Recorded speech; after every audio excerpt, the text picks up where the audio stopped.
கார்த்திகை தீபம் சீரியலோட இன்னைக்கான எபிசோடே பார்க்கலாங்க. நம்ம சேனலை மறக்காமல் சப்ஸ்கிரைப் பண்ணிவிடுங்க. பக்கத்தில் பெல் ஐக்கான் இருக்கும், அதையும் ப்ரெஸ் பண்ணிவிடுங்க. வாங்க வீடியோக்குள்ளார போகலாம். இன்றைக்கி நம்ம கார்த்திக் எப்படியாச்சும் தீபாவை காப்பாற்றிடணும், எப்படியாச்சும் நம்ம ஒர்க் பண்ண அந்த கச்சேரி அந்த நாள் வர்றதுக்குள்ளே எப்படியாச்சும் தீபாவை கண்டுபிடிச்சிடணும் அப்படின்னு சொல்லி கார்த்திக் ரொம்பவே போராடிட்டு இருக்காரு. இன்னொரு பக்கம் நாச்சியார் ரொம்ப தைரியமாக எவ்வளோ சீக்கிரம் முடியுமோ அவ்வளோ சீக்கிரம் தீபாவை கண்டுபிடிக்கணும் கடவுளே அப்படின்னு சொல்லிட்டு அவங்க ரொம்பவே பார்த்தீங்கன்னா ஆர்வமாக இருக்காங்க. தீபா கண்டிப்பாக வந்துடுவாங்க அப்படின்னு சொல்லிட்டு அவங்க நம்புகிறாங்க.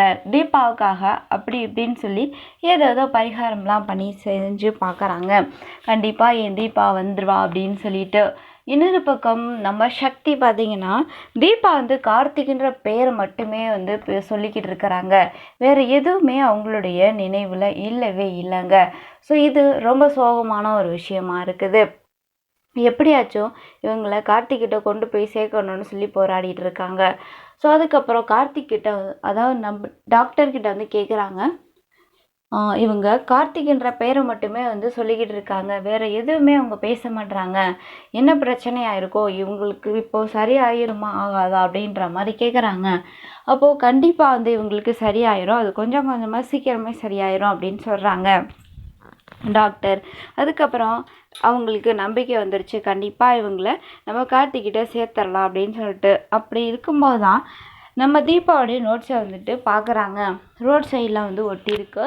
அதுக்கப்புறம் ஆசிரமம் இந்த மாதிரி இந்த சைட்லலாம் கொடுத்துட்டு வராங்க அந்த நோட்டீஸை. அதை பார்த்துட்டு சக்திக்கு ஐடியா வந்துருச்சு, நாம் கார்த்திக்கிட்ட ஒப்படைக்கிறவரோட அந்த ஃபங்க்ஷன் நடக்க போகிற அந்த கச்சேரி நடக்க போகிற அந்த ஒரு மண்டபத்துக்கு நம்ம கூட்டிகிட்டு போயிடலாம் அப்படின்னு சொல்லிட்டு முடிவு பண்ணிட்டாங்க. ஸோ எல்லாருமே வெயிட் பண்ணிகிட்டு இருக்க போகிறாங்க. ஸோ கடைசி நிமிஷத்தில் கார்த்திக் எல்லாருமே நம்பிட்டு இருந்த மாதிரி தீபா கண்டிப்பாக அந்த பாட்டு பாடுற அந்த ஒரு கச்சேரிக்கு கண்டிப்பாக வருவாங்க அப்படின்னு எல்லாரும் எதிர்பார்க்குறாங்க.